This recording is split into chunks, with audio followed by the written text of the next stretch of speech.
Baik. Nah, ini agak lambat nih Bu Isna.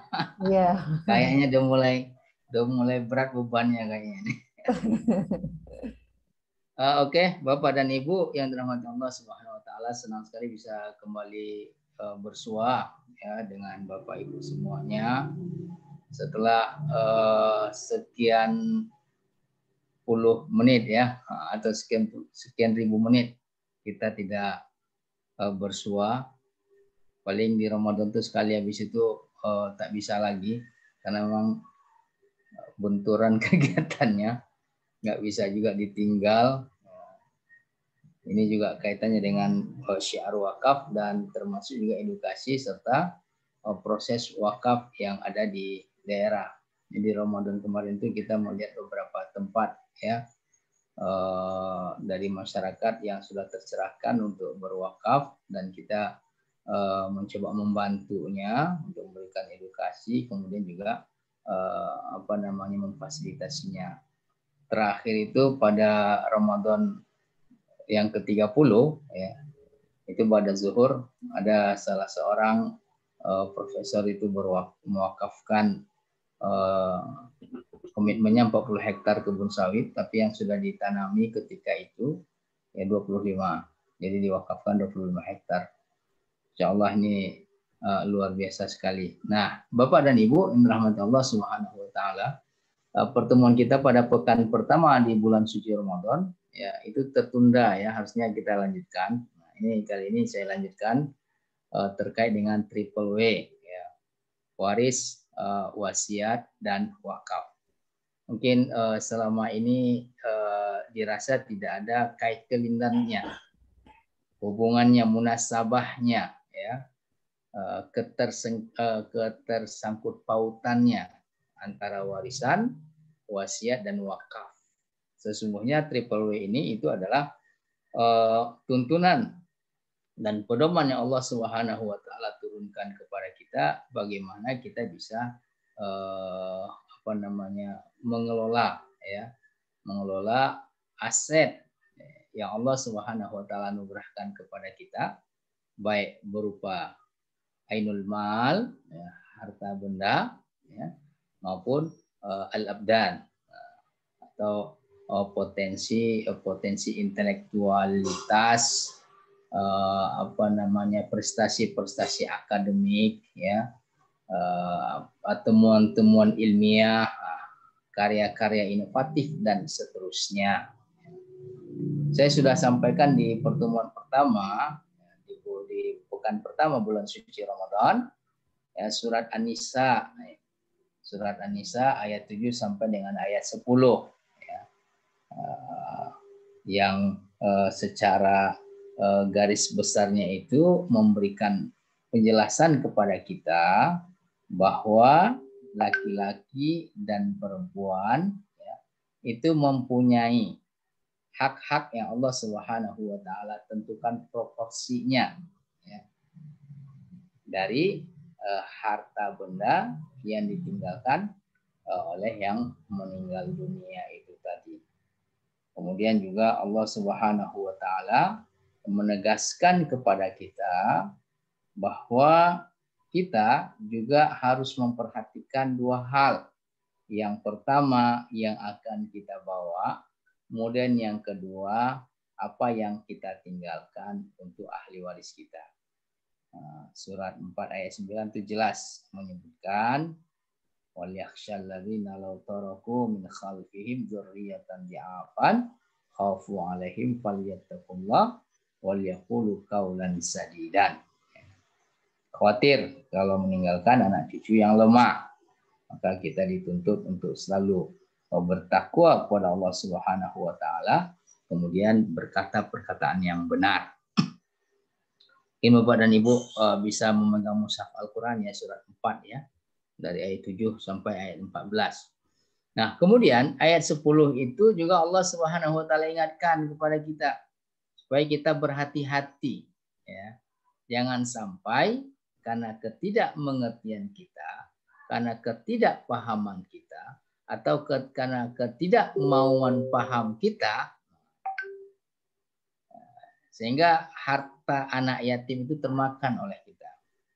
Kita kalau dengar kata-kata anak yatim, itu biasanya yang terpikir oleh kita adalah anak yatim yang di luar keluarga kita. Padahal umpamanya nih, kita bersaudara, kemudian orang tua kita meninggal dunia, ya. Nah, kita yang menguasai seluruh harta itu. Kita yang mengelolanya, memanfaatkannya, mengatur dan seterusnya, ya. Hak-hak yang berkaitan dengan harta itu sepenuhnya kita yang mengelola. Maka sesungguhnya pada hakikatnya saat itu kita telah memakan harta anak yatim. Anak yatim yang mana? Ya saudara-saudara kita itu tadi. Atau kita sebagai paman umpamanya ya. Kita sebagai bibi ya. Atau kita sebagai kakek, nenek, atau kita sebagai ayah atau ibu ya. Umpama kita sebagai seorang ibu umpamanya. Suami kita meninggal dunia terus meninggalkan anak. Ya, beberapa orang anak. Kemudian harta benda itu ya tidak kita kita bagikan sesuai dengan tuntunan yang Allah Subhanahu wa taala jelaskan secara detail, secara gamblang ya di dalam surah 4 ayat 11 12 kemudian ayat 176. Maka sesungguhnya saat itu kita memakan harta benda anak yatim. Makanya nampak nanti ya Bapak dan Ibu yang dirahmati Allah Subhanahu wa taala hukum waris ya. Hukum waris ya, itu itu bukan hukum alternatif ya. Tapi itu adalah hukum utama. Mari kita lihat surat 4 ayat 11. Nah 7 sampai 10 sudah sama-sama kita telaah di pekan pertama bulan suci Ramadan. Allah Subhanahu wa taala berfirman di dalam surat 4 ayat 11, A'udzubillahi minasyaitonirrajim. Bismillahirrahmanirrahim. Yusikumullahu fi auladikum lidzakari mislu hadzil unsayain. Fa in kunna nisaan fawqasnataini falahunna sulusama tarak. Wa in kanat wahidatan falahan nisfu wa li abawayhi likulli wahidin minhuma as-sulusu mimma taraka in kana lahu walad. Fa in lam yakul lahu waladun wa warisahu abawahu wa li ummihi sulus. Ya. Fa in kana lahu ikhwatun fali ummihi sulus min ba'di wasiyatin yusi biha audain. Aba'ukum wa abna'ukum la tadruna ayyuhum aqrabu lakum naf'a. Faridatan minallah innallaha kana aliman hakima. Yusikum itu artinya Allah sudah mewasiatkan ya. Allah sudah mewasiatkan kepada kalian. Khususnya terkait dengan anak cucu kalian. Wasiat Allah Subhanahu wa taala itu wajib enggak kita tunaikan? Wajib ya. Kalau Allah wasiatkan artinya Allah perintahkan. Ya. Namun di sini tidak ada kalimat perintah, tetapi redaksional yang digunakan itu mewasiatkan, itu artinya memerintahkan ya. Pada anak-anak kalian. Artinya pada anak cucu kalian. Pada anak cucu kalian itu artinya kalau kalian wafat, maka anak cucu kalian hendaklah melaksanakan wasiat ini. Apa itu? Lil zakari mislu hadzil unsaya ini. Ini konsep daripada hukum warisan itu tadi. Bahwa untuk yang laki-laki itu semisal hak dua perempuan ya. Untuk satu laki-laki semisal ya. Semisal itu artinya sebanding atau setara. Hak dua perempuan. Al-unsayan itu unsa unsayani. Inas, kan gitu kan?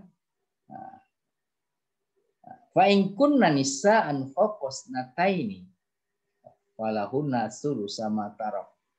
Maka jika ahli waris itu adalah anak perempuan atau cucu perempuan yang jumlahnya itu faqasnatain di atas dua dan seterusnya. Ulama mengatakan kalau faqasnatain di atas dua itu artinya dua dan seterusnya. Dua atau lebih. Dua anak perempuan, tiga anak perempuan, empat anak perempuan, dan seterusnya. Atau dua cucu perempuan, tiga cucu perempuan, dan seterusnya. Ya. Atau bisa juga dua saudara perempuan sekandung, tiga saudara perempuan sekandung, dan seterusnya. Atau dua saudara perempuan seibu, dan seterusnya. Ya.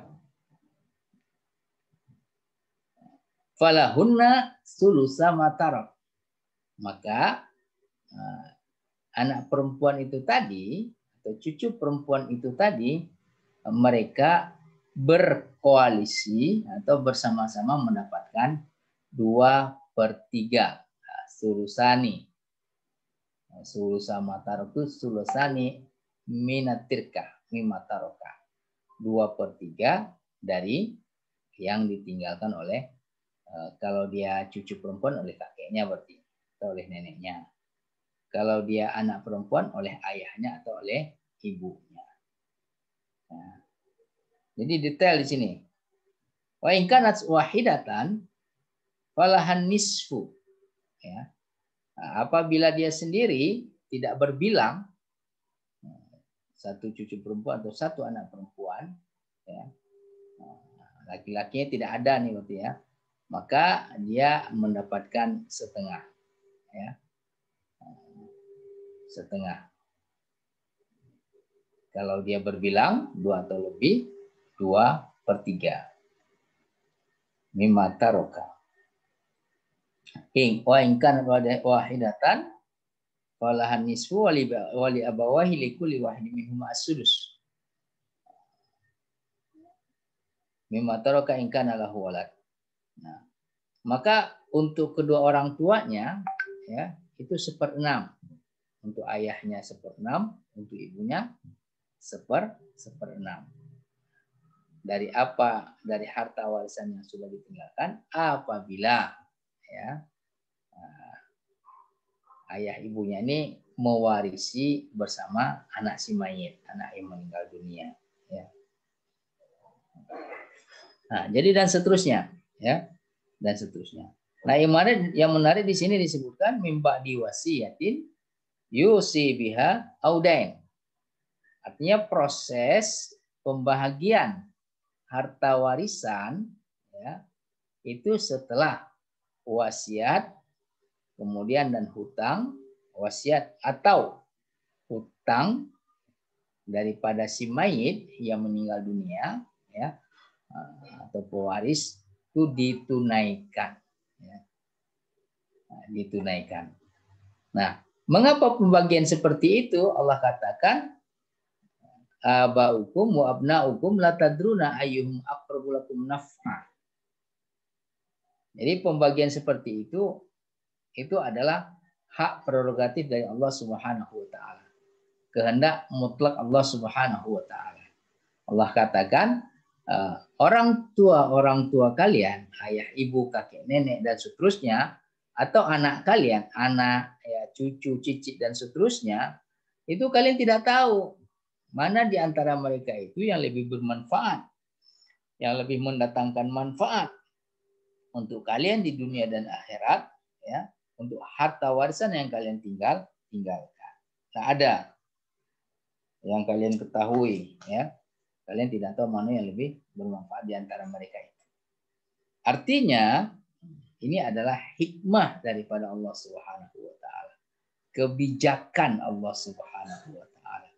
Ilman min Allah Subhanahu wa taala. Ya. Yang mana Allah mengetahui yang gaib, kita tidak mengetahui yang gaib. Allah Subhanahu wa taala mengetahui apa yang kita tidak ketahui, apa yang tidak tertangkap oleh indera penglihatan kita, tidak bisa didengar oleh indera pendengaran kita, ya. Kita juga tidak mengetahui apa yang akan terjadi setelah kita wafat, ya. Baik terhadap ahli waris kita maupun terhadap harta benda dan aset-aset yang sudah kita tinggalkan. Artinya Allah Subhanahu wa taala katakan faridatan minallah. Nah, ini adalah kewajiban, perintah, ya. Ya, ketetapan dari Allah Subhanahu wa taala. Jangan digugat. Nah, kira-kira begitu. Nggak usah didiskusikan.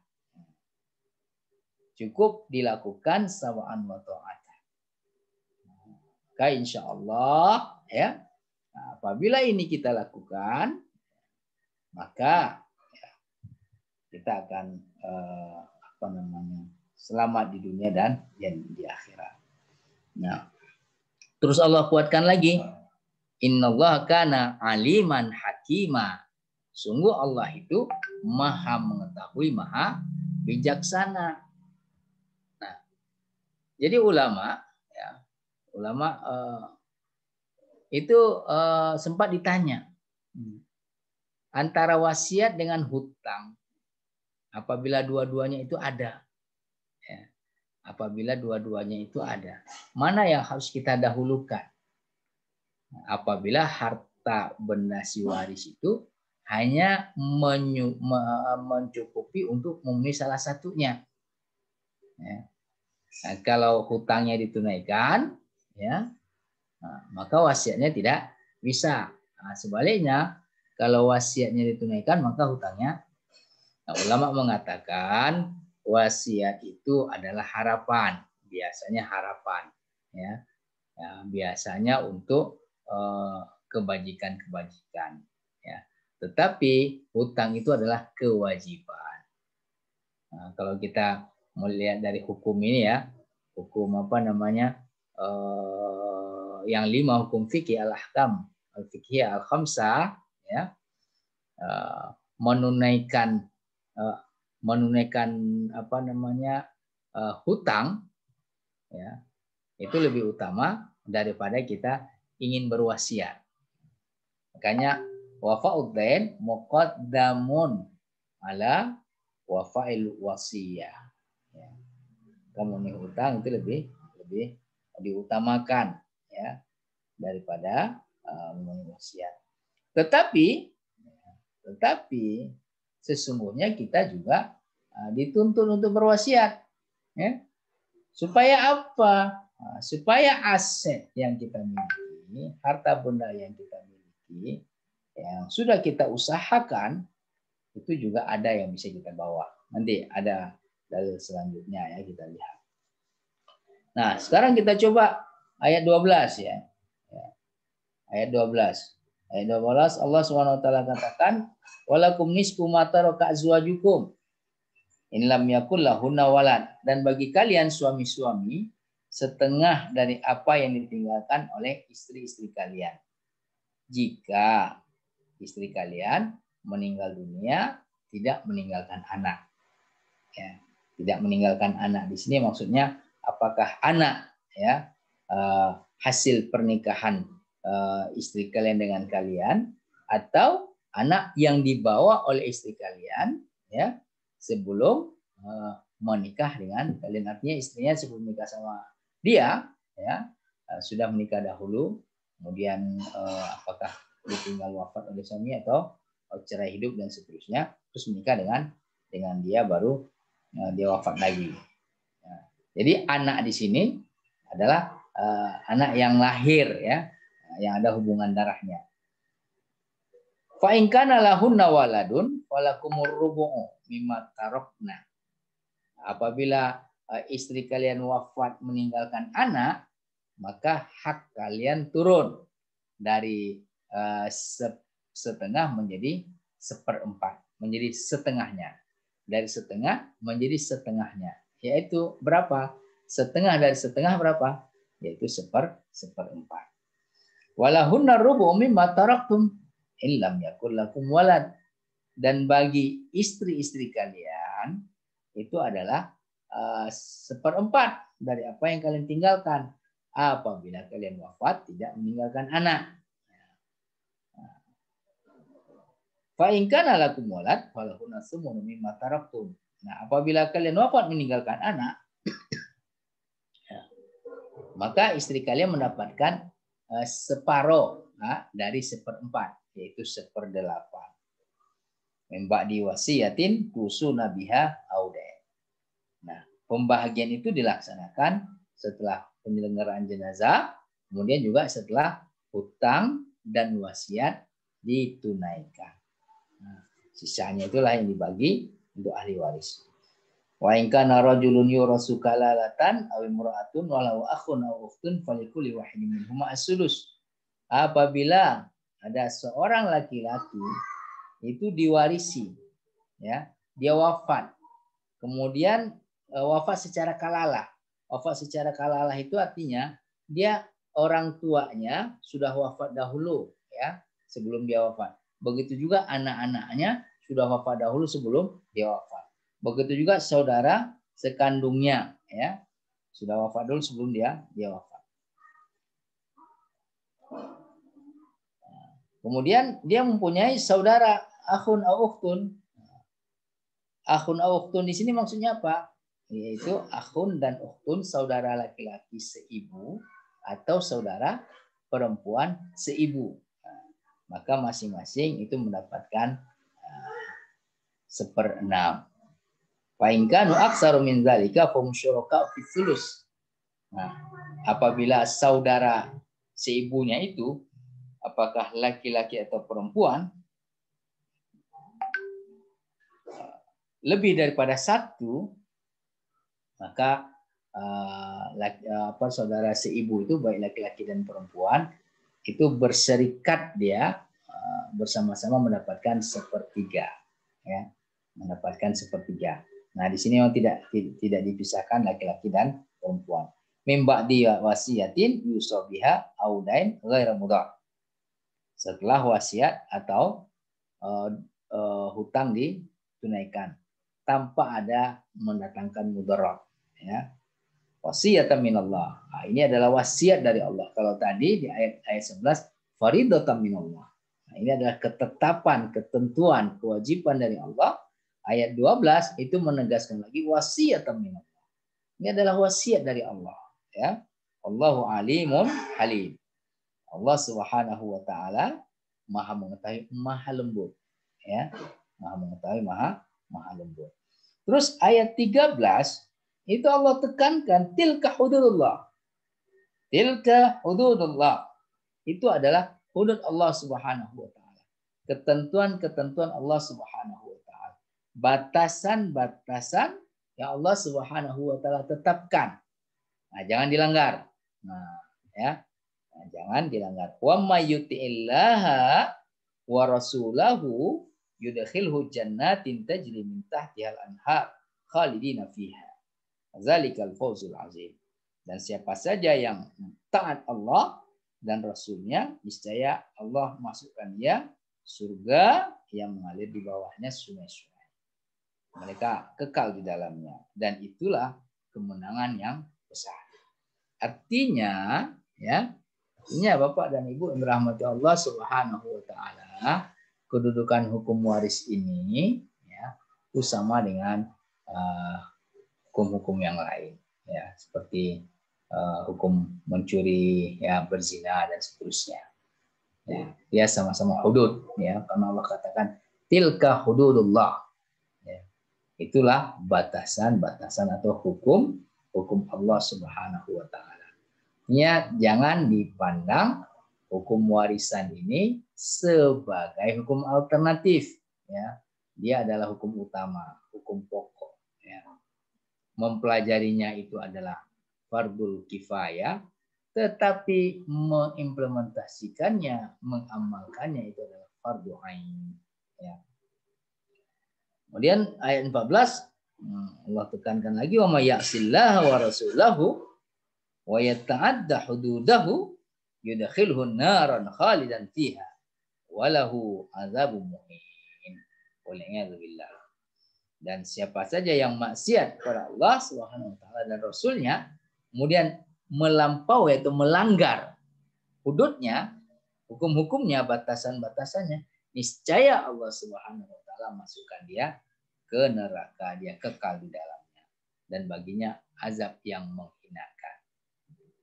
Nah, jadi Bapak dan Ibu yang dirahmati Allah Subhanahu wa taala, ya, penting ya bagi kita ya, semasa kita hidup ini ya, untuk menata ya, menata aset-aset yang kita miliki, kemudian mengelola aset-aset yang kita miliki ya, sehingga aset-aset yang kita miliki itu ya, itu bisa bermanfaat untuk kita di dunia dan di akhirat, termasuk juga untuk ahli waris kita. Nah, ini bisa kita lihat di dalam surat 63 ya, ayat 10 ya, surat Munafikun ayat 10. Yang Allah Subhanahu wa taala katakan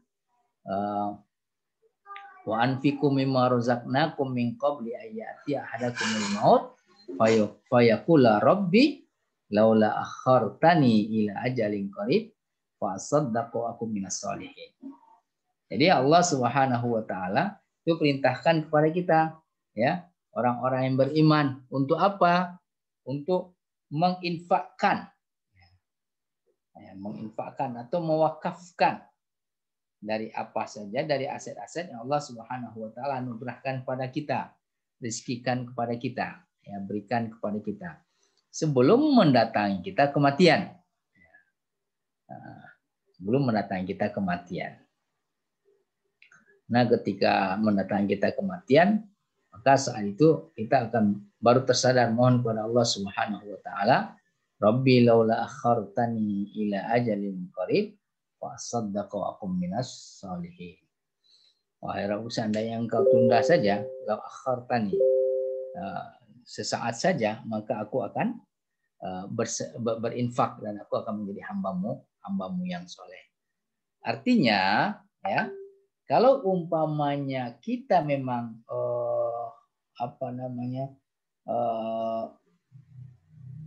belum bisa atau belum mampu ya, semasa kita hidup untuk mewakafkan sebagian aset yang kita miliki, ya, paling tidak kita berwasiat ya, kepada ahli waris kita. Ini seperti yang dicontohkan oleh Sa'ad bin Abi Waqqas radhiyallahu anhu ya, ketika beliau datang kepada Rasulullah SAW yang adik mah kepada beliau, kepada Rasulullah SAW tentang apa? Tentang aset yang sangat banyak sekali ya, tentang aset beliau yang sangat banyak sekali.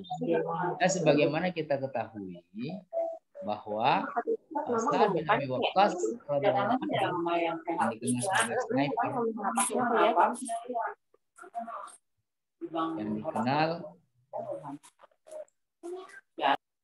yang dikenal sebagai sniper, yang kita kenal sebagai sniper, Rasulullah SAW itu sering diutus ya, baik pada ghazwah maupun sariyah ke berbagai macam daerah ya.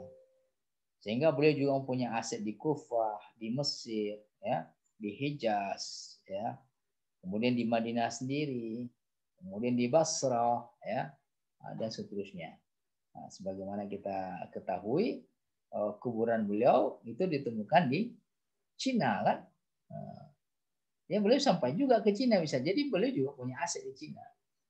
Nah, datang kepada Rasulullah SAW suatu ketika menyampaikan tentang itu. Ya Rasulullah SAW, saya ini mempunyai aset sangat banyak sekali. Kemudian saya mempunyai anak perempuan 4 orang, semuanya sudah sudah berkecukupan lah, sudah berkecukupan dan sudah menikah. Aset saya masih banyak. Nah, beliau ingin kalau beliau wafat, semua aset beliau itu beliau wakafkan. Ingin berwasiat seperti itu. Nah, Rasulullah SAW katakan jangan seluruhnya, itu kebanyakan. Setengahnya gimana ya Rasulullah SAW, itu juga masih kebanyakan. Nah, bukankah kamu lebih menyukai meninggalkan anak cucu dalam keadaan berkecukupan daripada dalam keadaan berkekurangan? Kalau gitu sepertiganya, ya sudah sepertiga itu sudah banyak. Artinya kita dianjurkan ya untuk berwasiat, ya, berwasiat maksimal sepertiga dari aset yang kita miliki, dari total aset yang kita miliki itu diwakafkan. Supaya apa? Nah, itu yang hadis Rasulullah SAW. Supaya itu bisa menjadi sedekah jariah kita. Idza mata banu adama in qata amaluhu illa min salasin. Sedekatin jariyah au ilmin yuntafa'u bihi aw waladin salihin yad'u lahu. Ya, karena kita tidak tahu ya Bapak dan Ibu yang dirahmati Allah Subhanahu wa taala, wafat kita itu kapan? Kemudian posisi kita ketika wafat itu bagaimana? Apakah amal baik kita lebih berat daripada amal buruk kita? Ya. Meskipun kita yakin ini hari-hari kita itu adalah baik, kalau kenyataannya, ya, ternyata amal buruk kita itu lebih berat sedikit saja, ya, maka otomatis kita perlu kita mesin pahala. Nah, apa yang bisa menjadi mesin pahala kita? Itulah wakaf. Sedekah jariah itu kata para sahabat, kata para ulama itu adalah wakaf. Dikatakan sedekah jariah, sedekah yang terus mengalir, ya, yang terus aktif, yang terus produktif adalah sedekah, ya, yang mana harta yang disedekahkan itu ya, ditahan, ya, dari berbagai macam transaksi-transaksi yang terkait dengan harta yang kita sedekahkan itu. Nah, kemudian harta yang disedekahkan itu tentunya harus tahan lama. Kemudian ditahan di sini dalam pengertian dia tidak boleh dijual, nggak boleh diwariskan, nggak boleh dihibahkan, nggak boleh digadaikan. Nah, kalau kita lihat ya, dari indikator-indikator sedekah jariah, maka itu persis sama dengan definisi daripada wakaf. Makanya ulama mengatakan sedekah jariah itu adalah wakaf. Apakah kita sedekah nasi bungkus, sedekah minuman, ya hal-hal yang konsumtif sifatnya itu bisa jariah, bisa terus menerus? Tentu saja tidak. Mengapa? Nah, ya, karena ketika kita bersedekah nasi bungkus dan yang menerima sedekah kemudian menikmatinya, ya terus kita wafat, ya selesai, ya selesai. Tapi kalau wakaf, ya wakaf ya, yang kita lakukan itu meskipun kita sudah wafat, ya dia masih bisa produktif. Ya, ini sangat ini sekali. Bahkan sekarang Bapak dan Ibu yang dirahmati Allah Subhanahu wa taala, ya sudah ada instrumen-instrumen, ya inovasi-inovasi terbaru, ya hal-hal yang inovatif, dan ini sudah disepakati oleh ulama boleh dilakukan, kemudian juga terasa manfaatnya. Apa itu? Berwasiat untuk berwakaf, ya. Berwasiat untuk berwakaf atau al-wa'du bil waqfi, komitmen untuk berwakaf, ya, seperti fatwanya Dewan Syariah Nasional, ya, kalau nggak salah tahun 2016 itu, ya. 2016 kalau saya nggak salah, 2006 atau 2016 itu. Terkait dengan wakaf manfaat pada asuransi jiwa syariah. Maksudnya bagaimana itu? Ya. Kalau umpamanya kita, ya, kayaknya saya ini agak susah berwakaf dalam jumlah yang signifikan gitu kan. Kenapa? Karena saat ini berapa masuk segitulah keluar gitu kan. Nah, ada yang nyangkut. Berapa yang masuk segitu pula yang dibutuhkan, kadang-kadang malah tekor. Nah, boleh, ya, boleh kita angsur. Boleh kita mulai sikit-sikit, ya. Umpamanya kita sisipkan apakah 2.000 atau 3.000 sehari. Sehingga kalau 1 bulan dia menjadi 90.000. Atau kita sisipkan 5.000 sehari. Ya. Kemudian ketika 1 bulan dia menjadi 150.000. Atau kalau kita sisipkan sebungkus rokok sehari. Ya, sebungkus rokok itu biasanya 20.000 gitu ya. Maka sebulan dia jadi 600.000 ya. Kita sisipkan 20.000 sehari. Nih kalau saya biasanya merokok 2 bungkus sehari, sekarang 1 bungkus. Yang sebungkus lagi saya sisipkan untuk wasiat wakaf saya. Sehingga setelah 1 bulan itu jadi 600. 20.000 kali 30 kan 600.000. 600.000 kita ikut program ya wakaf manfaat pada asuransi jiwa syariah. Ya berwakaf itu sudah semakin mudah gitu. Berwakaf itu sudah semakin mudah. Inilah sebenarnya yang akan menjadi kawan kita. Ada sebuah kisah ya, Bapak dan Ibu yang dirahmati Allah Subhanahu wa taala. Kisah ini bermula dari pertanyaan, man huwa as-sadiqul hakiki? Siapa sih sebenarnya sahabat yang sejati? Jadi dialognya. Yang pertama, apakah sahabat sejati kita itu jabatan yang melekat, aset yang kita miliki, perusahaan dan seterusnya, harta benda dan seterusnya, Lamborghini yang kita miliki, Pajero yang kita miliki, rumah bertingkat, ya, sepatu mobil mengkilat dan seterusnya yang kita miliki, ternyata tidak. Karena itu semuanya, termasuk kebun sawit yang luas, ya, kapal pesiar dan seterusnya, ketika kita wafat, ya sudah selesai. Nggak ada ngaruh sikap pun kepada kita. Oh kalau gitu keluarga dong. Anak dan istri. Anak dan istri itu juga mengantarkan sampai makam. Belum kita temukan ini, ada istri yang secara sukarela ikut menemani kita di liang lahat ketika kita wafat. Belum ditemukan. Secinta-cintanya seorang istri kepada suaminya. Bahkan mungkin ketika ini kita sehidup semati. Gitu. Tapi ketika wafat suaminya tidak mau dia tuh. Gimana Bu? Ya jadi sehidup semati sama bapak. Atau malah bapak dia tuh yang lahat. Tak ada. Ya, yang istri, ya, keluarga, anak itu pun juga sampai makam. Setelah kita ditimbun, ya masuk dalam liang lahat itu, udah mereka pulang. Terus apa? Amal soleh. Nah, yang ketiga amal soleh. Nah, di antara amal soleh itu adalah al-waqfu. Maka surat 3 ayat 92 firman Allah Subhanahu wa taala, lan tanalul birra hatta tunfiqu mimma tuhibbun wa ma tunfiqu min syai'in fa innallaha bihi alim. Jika surat ini turun, sekali-kali kalian tidak akan bisa sampai kepada kesempurnaan amal. Kalau dalam tafsir Ibnu Katsir disebut al-baitu sebagai surga, sampai kalian berwakaf.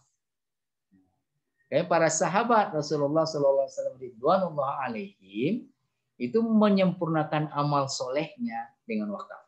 Umar mewakafkan kebun kurma di Khaybar. Umar radhiyallahu anhu. Abu Talha al-Ansari radhiyallahu anhu mewakafkan kebun kurma yang di Bairuha. Ali bin Abi Thalib radhiyallahu anhu mewakafkan sumur. Sumurnya itu ada 12 sumur yang diwakafkan. Utsman bin Affan radhiyallahu anhu mewakafkan sumur Roma. Dan seterusnya dan seterusnya. Padahal kita mengetahui, ya Bapak dan Ibu yang dirahmati Allah Subhanahu wa taala, amal soleh yang mana yang tidak dilakukan oleh para sahabat tersebut. Bahkan di antara mereka itu adalah al-asyaratu al-mubasysyaruna bil jannah. Sahabat-sahabat yang sudah dijanjikan mendapatkan berita gembira untuk masuk surga. Tapi tatkala surat 3 ayat 92 ini turun, mereka tetap datang pada Rasulullah SAW menyampaikan aset-aset terbaiknya. Jadi kesimpulannya Bapak dan Ibu yang dirahmati Allah Subhanahu wa taala, ya, semasa kita hidup ini, ya, bagaimana harta benda kita ini diwarisi oleh ahli waris kita, ya, Terus bagaimana supaya harta benda yang sudah kita miliki ini, yang kita mendapatkannya dengan mengorbankan berbagai macam hal, ya. Ada yang bilang sudah membanting tulang, ya, tulangnya dibanting-banting, memeras keringat, ya, keringatnya diperas, mengorbankan hal-hal yang paling dia cintai dan seterusnya, ya. Maka hendaknya ada, ya. Alangkah meruginya kita ketika kita sudah bertungkus lumus, bekerja keras, menghimpun harta aset sehingga kita punya kebun sawit sekian ribu hektar, punya aset rumah, punya ini itu dan seterusnya. Tetapi ketika kita wafat, semuanya itu yang tinggal. Nanti yang kita bawa tak ada. Bahkan yang tinggal ini pun menjadi fitnah, ya, menjadi fitnah, jadi rebutan. Jadi rebutan tidak mendatangkan kebahagiaan baik kepada kita, apalagi kepada yang mewarisinya. Maka penting sekali bagi kita, ya Bapak dan Ibu, untuk memahami hukum waris Islam itu, kemudian untuk berazam, ya, memulai, ya, mewasiatkan anak cucu kita itu kita panggil. Ini kalau bapak meninggal dunia, kalau kakek meninggal dunia, kalau abang meninggal dunia, sepertiga dari total aset abang ini wakafkan. Nah, tentukan itunya nazirnya siapa, ya, nazirnya siapa. Sehingga Bapak dan Ibu dirahmati Allah Subhanahu wa taala, kita tidak termasuk orang-orang yang tekor, ya. Orang-orang yang tekor. Allah alam bisawab, ya. Mungkin kita lanjutkan dengan diskusi, ya. Mungkin barangkali ada di antara Bapak dan Ibu yang ingin nanti menambahkan kasus-kasus atau contoh-contoh yang ada di sekitar kita semua. Assalamualaikum warahmatullahi wabarakatuh. Waalaikumsalam warahmatullahi wabarakatuh. Terima kasih kepada Ustadz Yon Hendri yang sudah men-sharingkan terkait dengan waris, wasiat, dan wakaf. Silahkan bagi Bapak Ibu yang mungkin ada pertanyaan atau ada studi kasus, Bapak Ibu bisa menuliskan pertanyaannya di chat Zoom atau Bapak Ibu bisa mengangkat tangan, raise hand, supaya nanti bisa diberikan ini ya kesempatan untuk bertanya secara langsung dan diberikan akses audionya. Baik Ustadz, ini sebelum sambil menunggu pertanyaan dari teman-teman yang lain, ada 2 pertanyaan yang sudah masuk ke chat Zoom. Yang pertama adalah, apakah ada batas waktu pelaksanaan hukum waris ini sejak seseorang meninggal? Silakan Ustaz.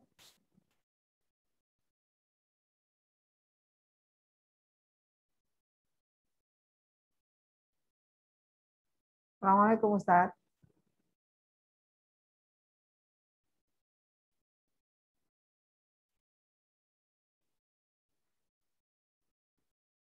Sepertinya jaringan internetnya Ustadz Yon Hendri agak agak bermasalah, dan sepertinya beliaunya keluar dari Zoom. Ya, kita tunggu untuk Ustadz Yon bisa bergabung lagi di Zoom meeting. Sepertinya beliau terpental ya dari Zoom. Silakan Bapak Ibu yang ada pertanyaan bisa dituliskan terlebih dahulu di chat Zoom ya Bapak Ibu ya, sambil menunggu Ustadz Yon Hendri join kembali ke Zoom meeting.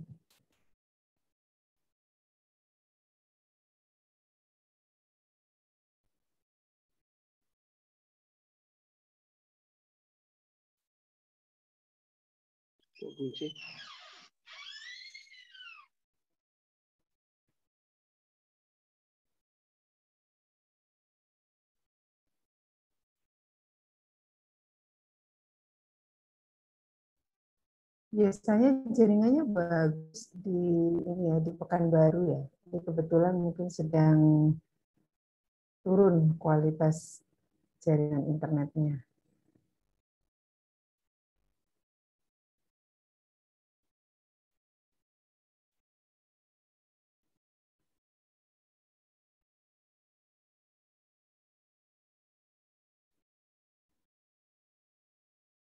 Saya cek dulu ya Bapak Ibu ke Ustadz Yan.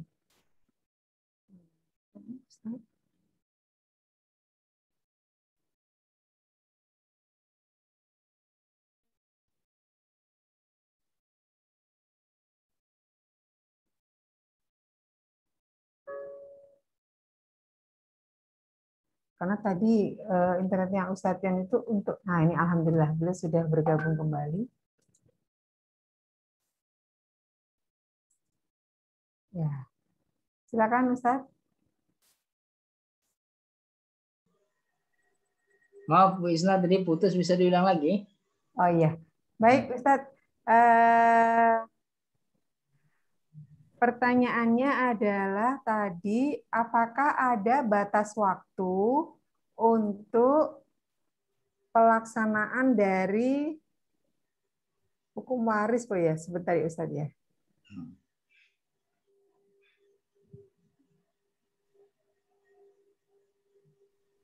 Pertanyaan, apakah ada batas waktu pelaksanaan hukum waris ini sejak seseorang meninggal, Ustadz? Ya, baik. Jadi setelah seseorang wafat, yang pertama kali dilakukan adalah menyelenggarakan jenazahnya. Ya. Untuk biaya-biaya menyelenggarakan jenazah itu diambil dari harta waris, harta apa namanya, harta benda yang dimiliki oleh yang meninggal dunia itu tadi. Setelah selesai diselenggarakan, baru setelah itu dicari tahu terkait dengan utang. Ya, utang piutangnya, kemudian setelah itu ditunaikan, habis itu dicari wasiatnya. Nah, ada nggak dia berwasiat? Kalau wasiatnya itu ada, umpamanya wasiatnya ternyata melebihi sepertiga, ditunaikan maksimal hanya sepertiga. Ya. Terus wasiat ini tidak boleh untuk ahli waris. Nah, ahli waris itu siapa saja? Ahli waris itu ada yang berkaitan dengan ya, hubungan nasab, ada hubungan pernikahan, ya. Ada pula karena seseorang itu memerdekakan yang meninggal dunia. Mungkin yang meninggal dunia itu ketika itu budak, kemudian diperdekakan oleh tuannya. Nah, maka ketika dia menjadi maula dari abdun, dia menjadi maula.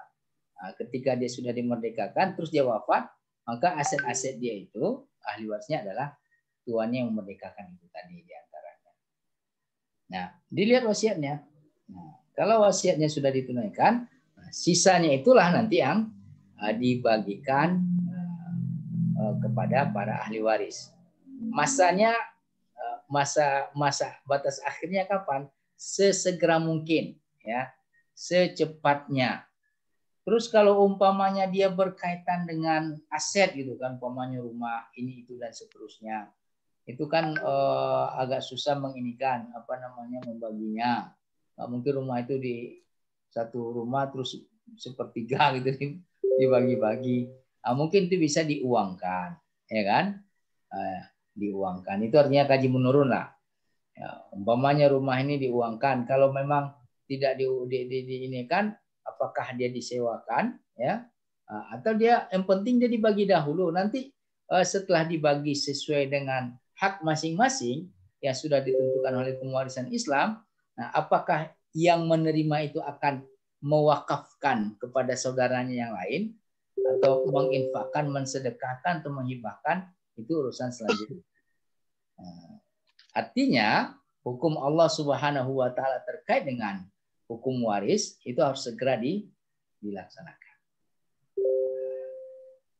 Batas ini ya setelah menyelesaikan penyelenggaraan jenazah, menunaikan hutang ini yang meninggal dunia si mayit, kemudian menunaikan wasiatnya ya, menunaikan wasiatnya. Nah, setelah itu jangan sampai ditunda-tunda. Nah, karena kalau sampai ditunda-tunda ya, itu nanti bisa menjadi fitnah nanti ya. Bisa menjadi fitnah bagi ahli warisnya, sehingga ya, harusnya harta benda yang ditinggalkan itu bisa menambah kebaikan untuk si mayit, untuk yang meninggal dunia, ini malah menjadi sebaliknya. Oleh karena itu mumpung ya mumpung ini sebenarnya hukum waris ini kan untuk yang hidup ini kan. Nah, mumpung kita masih hidup, kita berikan edukasi, ya. Berikan edukasi pertama tentu saja kepada keluarga kita, keluarga inti, ya. Kemudian kita berikan juga edukasi kepada keluarga besar kita. Nah, sehingga ketika ada yang meninggal dunia, semuanya sudah bisa memahami bahwa hukum warisan Islam itu adalah ketentuan kewajiban wasiat dari Allah Subhanahu wa taala dan termasuk hudud Allah Subhanahu wa taala. Saya kira itu ya Bu Isna ya. Kalau ditanya apakah sebulan setelah itu, 2 bulan setelah itu tidak dijelaskan secara tegas, tetapi kewajiban Allah atau perintah Allah Subhanahu wa taala harus disegerakan. Ya. Tidak boleh ditunda-tunda. Saya kira itu. Makasih. Ustaz, Baik. saya Ustaz. Oh ya, silakan. Mansur. Nah, baik Oh, ya. Pak Silakan Mansur. Pak Haji. Silakan langsung saja Pak Ustaz. Assalamualaikum warahmatullahi wabarakatuh. Waalaikumsalam warahmatullahi wabarakatuh. Ya Ustaz, saya alhamdulillah saya di kota Ustaz. Mungkin Ustaz di pinggir kota ya. Masya Allah. Silakan Pak Haji. Nampaknya videonya harus dibuka nih Pak Haji supaya kenal kawan-kawan ini. Baru pulang Ustaz. Jadi tadi saya terlambat mengikuti. Jadi saya mengikuti ada beberapa istilah tadi, ada wakaf, ada wasiat dan waris. Apakah saya tidak salah mungkin terlewatkan tentang hibah Ustaz? Hibah. Iya. Jadi apakah saya tidak apa-apa menghibahkan sesuatu kepada orang tua? Itu pertanyaan saya yang pertama. Ya. Menghibahkan tanah ke orang tua. Itu. Oke. Kemudian yang kedua, ini wakaf. Alhamdulillah saya mendapatkan pencerahan dari Ustadz Yon tentang wakaf ini. Kalau sekiranya misalnya ini ada seseorang yang mewakafkan kebunnya. Nah, sementara yang namanya wakaf itu kan tidak bisa berkurang, harus bertambahkan begitu, Ustaz. Tentu butuh namanya sumber daya manusia. Ya, kalau sekiranya yang mewakafkan ini wakif ya, menyerahkan kepada si pengelola.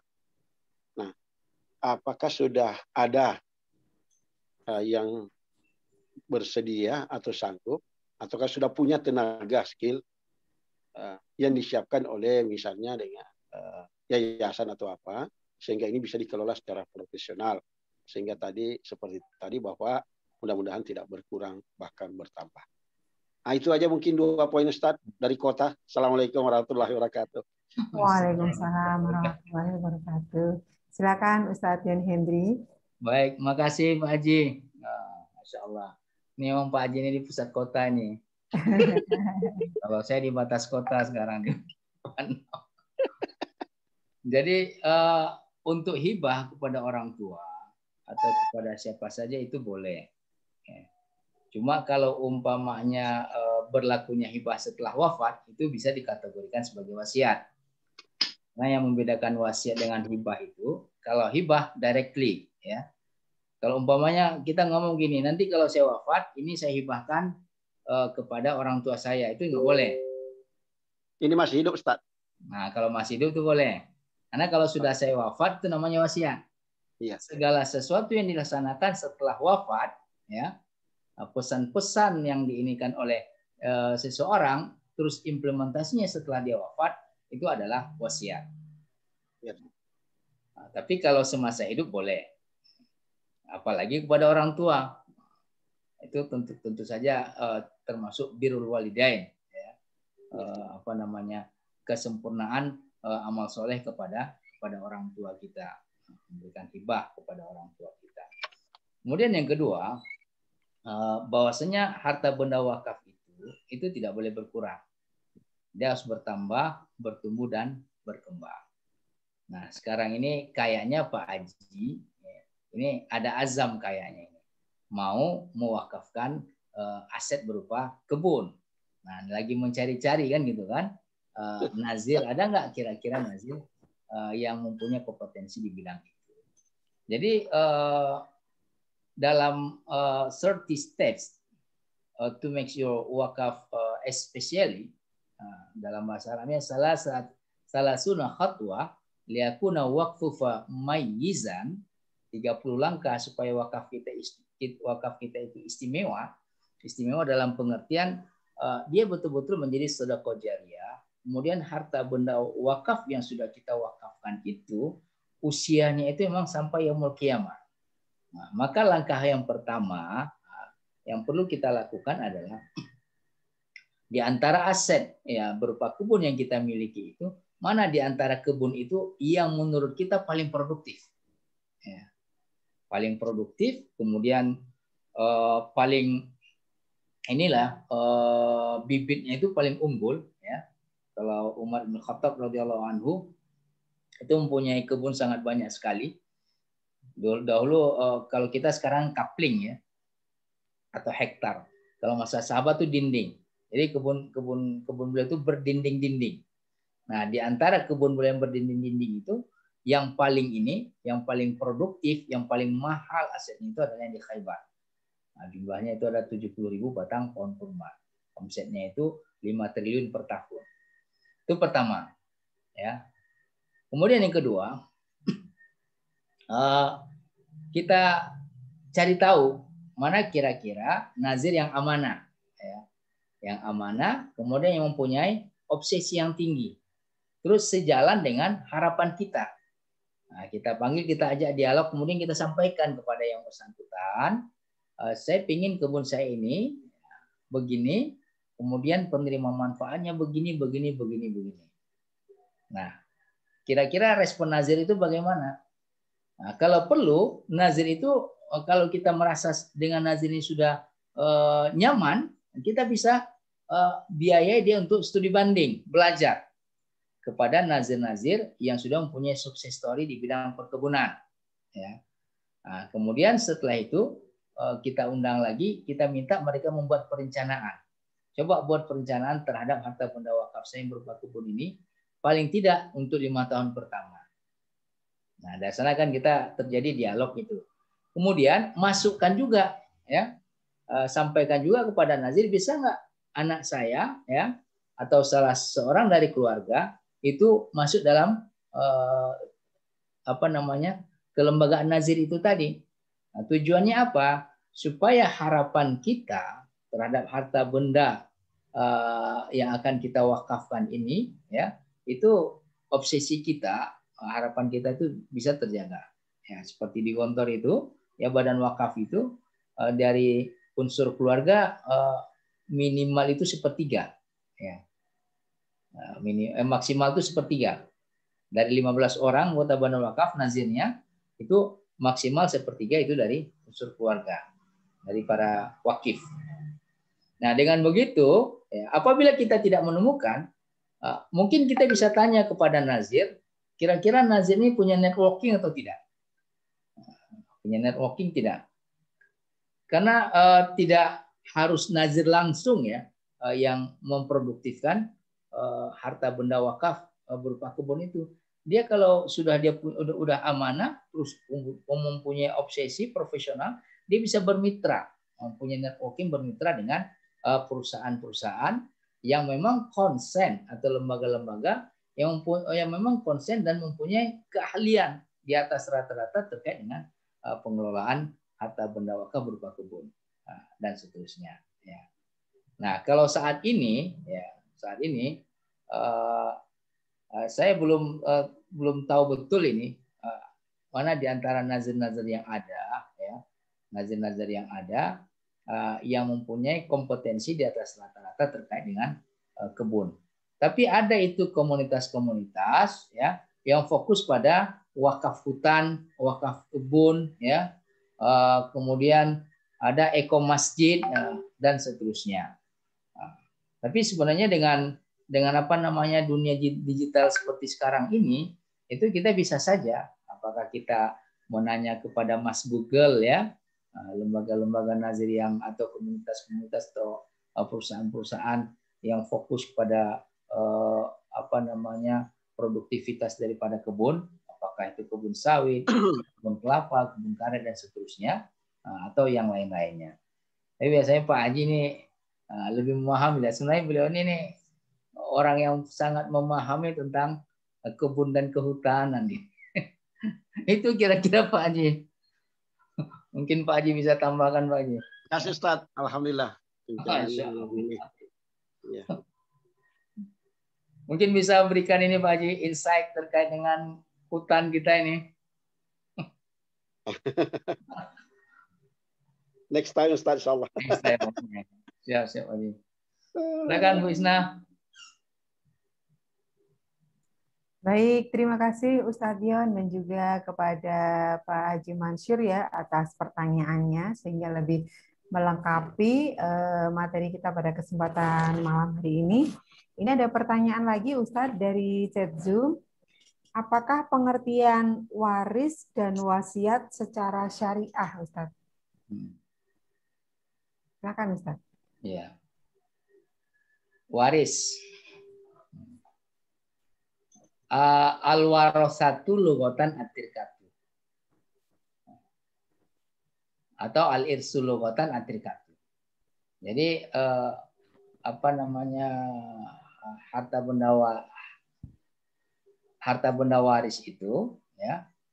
Itu secara bahasa tirka segala sesuatu yang ditinggalkan oleh mayit. Ya. Makanya bukan hanya aset dia, tapi hutangnya juga masuk gitu kan. Wasiatnya juga masuk. Apa saja yang ditinggalkan oleh mayit, nah itu adalah warisan mayit. Nah, ilmu waris itu adalah ilmu yang membahas ya, bagaimana cara ya, memperlakukan peninggalan daripada si mayit, baik berupa harta, berupa hutang, berupa wasiat, janji dan seterusnya itu tadi. Nah, hukum melaksanakannya itu wajib ain. Bukan sunnah ya, bukan mandub. Kayak bukan hukum alternatif ini, hukum utama. Nah, mempelajarinya itu fardhu kifayah. Mempelajarinya fardhu kifayah. Kalau penyelenggaraan jenazah beda ya. Kalau penyelenggaraan jenazah melaksanakannya itu fardhu kifayah kan gitu kan, kalau sudah ada yang melaksanakan sudah.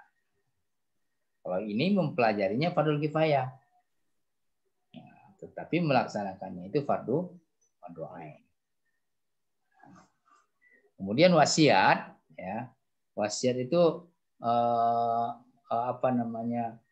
hal-hal yang berkaitan dengan pesan, perintah, harapan daripada si mayit ketika dia masih hidup yang pelaksanaannya itu setelah wafatnya dia. Berwasiat itu sunnah, tapi melaksanakan wasiat hukumnya wajib. Kita diperintahkan untuk berwasiat, termasuk berwasiat untuk mewakafkan sepertiga dari total aset yang kita miliki. Itu sunnah, mandub. Tapi melaksanakan wasiat, siapa yang melaksanakan wasiat? Ahli waris. Itu kira-kira Bu Isna. Baik, terima kasih Ustadz. Ini pertanyaan dari Pak siapa tadi? Silakan mungkin Bapak Ibu kalau ada pertanyaan yang lain yang terkait dengan 3W ini ya, waris, wasiat, dan wakaf. Silakan Bapak Ibu bisa bertanya secara langsung atau juga mau bertanya melalui chat Zoom juga dipersilahkan. Atau mungkin yang mau menambahkan juga boleh. Yang mau menambahkan juga boleh, atau mungkin ada kasuistik ya biasanya kalau di masyarakat itu yang kemudian apa istilahnya bagaimana secara hukum warisnya dan sebagainya itu ya lebih aplikatif kayak gitu juga boleh ya Bapak Ibu ya, tidak hanya sekedar kepada mungkin teori begitu ya, tapi lebih kepada aplikasi hukum waris itu sendiri mungkin bisa di keluarga kita atau di tetangga atau saudara. Silakan Bapak Ibu kalau ada yang mau ditanyakan atau ada yang mau nambahin kata Ustadz tadi. Tambahin juga boleh. Iya.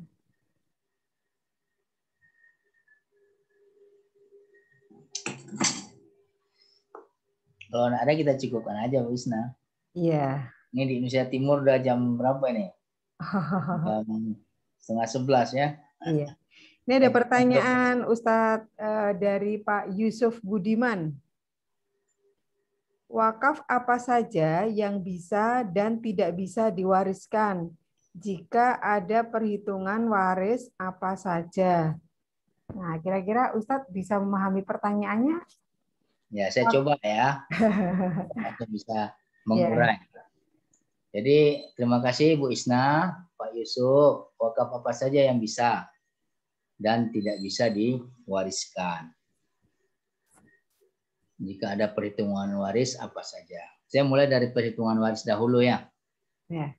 Jadi ahli waris itu ya, itu dibagi menjadi beberapa. Yang pertama ada namanya ashabul furu' muqaddarah. Ahli waris yang sudah ditentukan ya hak-haknya. Itu yang disebutkan oleh Al-Qur'an itu kan. Wa fa in kunna nisa'an fawqa sanataini falahunna thulutsu ma taraka in kanat wahidatan falahan nisfu li abawa li kulli wahidin minhum as-sulus mimma taraka in kana lahu walad ila ayat. Nah, ashabul furu' muqaddarah itu terbagi 6. Yang pertama yang mendapatkan setengah. Ada itu rinciannya. Yang kedua yang mendapatkan setengah darinya setengah. Berapa setengah dari setengah?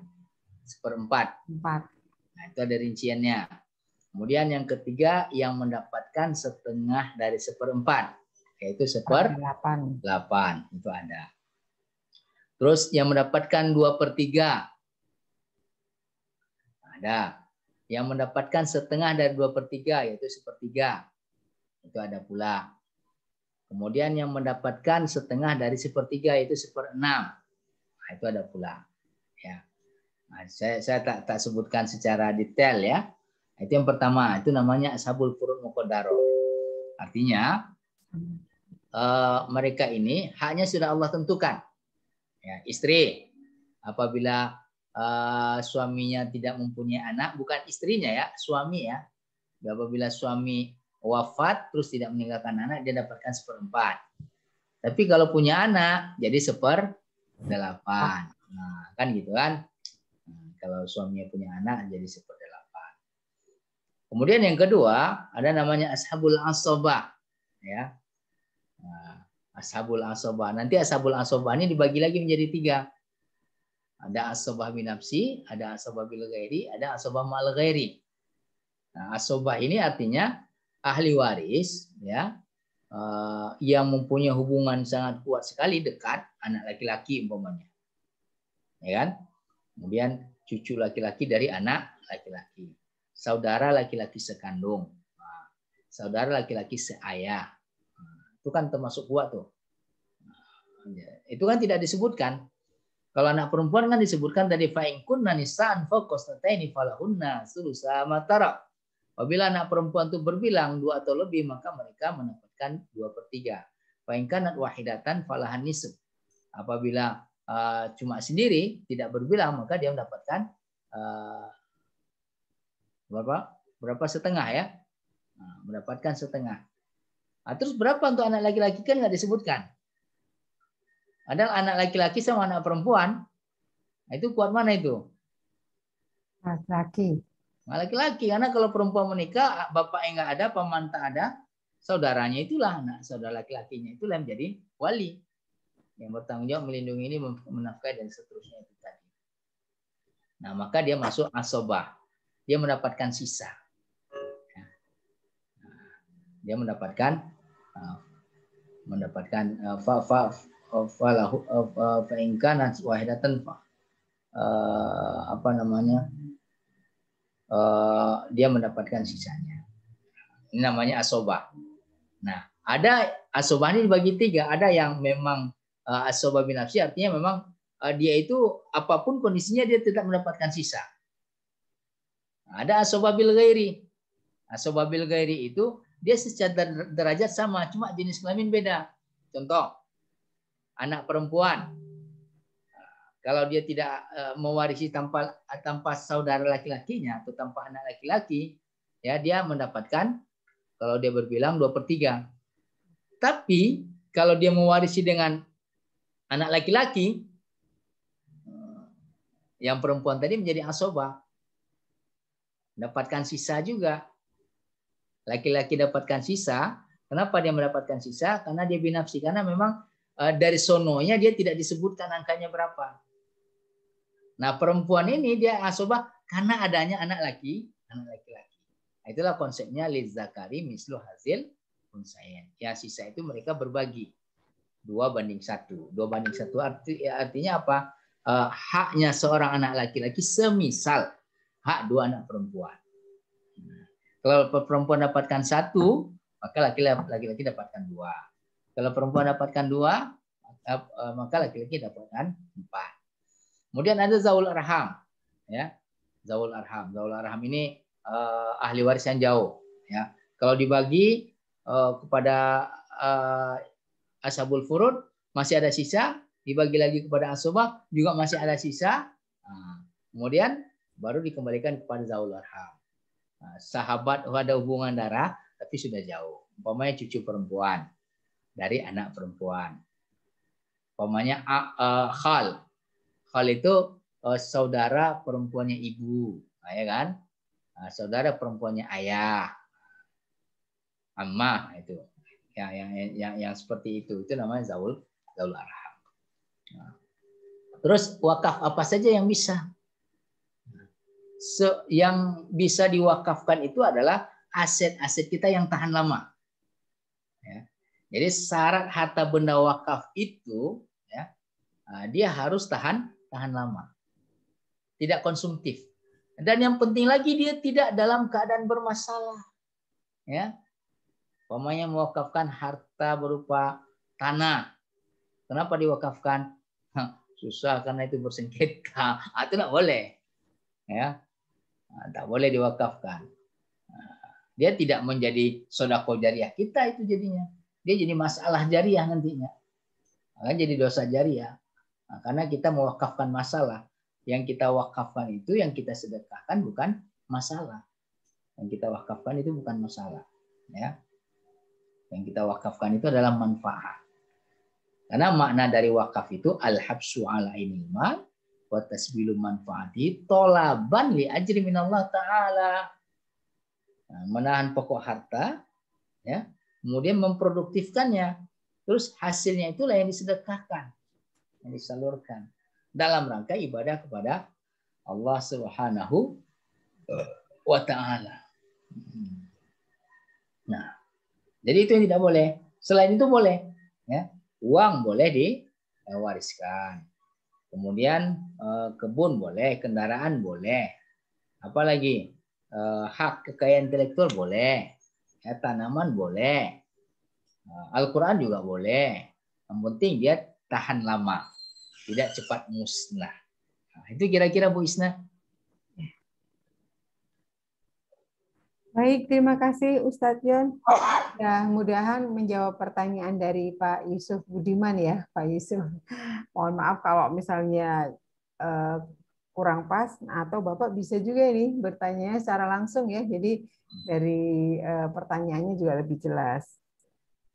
Baik, Bapak Ibu, selamat bergabung Pak Hasoni, Pak Dokter nih baru bergabung. Mungkin ada yang lain yang mau ditanyakan Bapak Ibu terkait materi kita yaitu tentang waris, kemudian wasiat dan wakaf. Mungkin saya yang mau bertanya ya Ustadz ya. Silakan Bu. Iya. Wakaf itu berarti kan tidak boleh lebih dari 1/3 total harta ya Ustadz. Wasiat. Wasiat. Nah, wasiat. Kalau wakaf Ustadz? Wasiat untuk berwakaf maksudnya. Oh, wasiat untuk berwakaf. Berarti kalau jadi gini Bu Isna. Ya. Wasiat itu bisa untuk diwakafkan, bisa untuk dihibahkan, bisa untuk disedekahkan, bisa untuk wasiat itu totalnya ya Apakah itu untuk wakaf alokasinya, apakah untuk yang lain-lainnya, tidak boleh lebih dari sepertiga. Maksimal itu sepertiga. Ya. Berarti pertanyaan saya, kalau misalnya orang itu berwakaf di masa dia masih hidup, itu lebih dari sepertiga boleh ya Ustadz? Kalau boleh, boleh. Semasa hidup itu boleh. Iya. Misalnya dia mewakafkan setengah dari harta saya saat ini saya wakafkan begitu, tapi dia masih hidup begitu, boleh ya Ustadz ya? Boleh. Yang tidak boleh kalau misalnya itu wasiat dia ketika nanti dia meninggal, setengah dari harta saya itu diwakafkan, itu tidak berbolehkan. Boleh. Ya, karena khawatir tentang itu ya Ustadz ya, Ya. meninggalkan anak keturunannya ya. Oh ya, baik, lebih jelas Ustadz jadinya. Ya. Baik, mungkin Bapak Ibu kalau ada pertanyaan silakan. Tapi kalau misalnya sudah tidak ada pertanyaan, kita akan menutup forum kita pada kesempatan malam hari ini, Bapak Ibu, karena juga sudah cukup malam ya. Terutama ini bagi teman-teman yang dari Indonesia bagian timur ya. Nah, ini selisih 2 jam. Terima kasih kepada Ustadz Yon Hendri yang sudah sharing ilmu pada kesempatan malam hari ini terkait dengan waris, wakaf, dan wasiat. Mudah-mudahan ini menjadi apa ya istilahnya tambahan ilmu kita yang tentunya ini adalah belajar tentang ilmu waris itu adalah tadi apa Ustadz? Pelajarinya fardu kifayah. Ya, mempelajarinya fardu kifayah, tapi mempraktekannya menjadi fardu ain ya Ustadz ya. Nah, supaya kita kemudian dalam prakteknya itu benar sesuai dengan syariah, maka kita perlu untuk belajar ya Bapak Ibu ya. Meskipun tidak harus ahli, paling tidak tahu secara garis besarnya seperti itu. Terima kasih juga kepada Bapak Ibu yang malam hari ini menyempatkan untuk hadir di forum Kiswah kita. Mudah-mudahan ilmu yang di-sharingkan oleh Ustadz Yon Hendri tadi bisa kita pahami dan juga bisa kita praktekkan dalam kehidupan sehari-hari. Mungkin ketika nanti Bapak Ibu setelah dari sekarang ini tiba-tiba ada pertanyaan gitu, Bapak Ibu nanti bisa saja ya mengkontak Ustadz Yon Hendri langsung gitu ya. Silakan. Untuk berkonsultasi dengan beliau gitu ya. Baik, kita akan tutup saja. Sampai ketemu Bapak Ibu di forum-forum kita yang akan datang. Mudah-mudahan Allah memberikan umur panjang ya kepada kita sehingga kita bisa lebih lagi belajar tentang wakaf dan juga bisa mensyiarkannya. Kita tutup forum kita pada kesempatan malam hari ini dengan bersama-sama membaca doa kifaratul majlis. Subhanakallahumma wa bihamdika asyhadu an la ilaha illa anta astaghfiruka wa atubu ilaik. Billahi taufiq wal hidayah. Wassalamualaikum warahmatullahi wabarakatuh. Waalaikumsalam. Terima kasih Ustadz Yon. Amin. Bu Isna, mohon maaf nih terlambat tadi. Tidak apa-apa Ustadz Yon. Terima kasih Ustadz Yon. Saya pamit ya. Assalamualaikum. Ya, waalaikumsalam warahmatullahi wabarakatuh.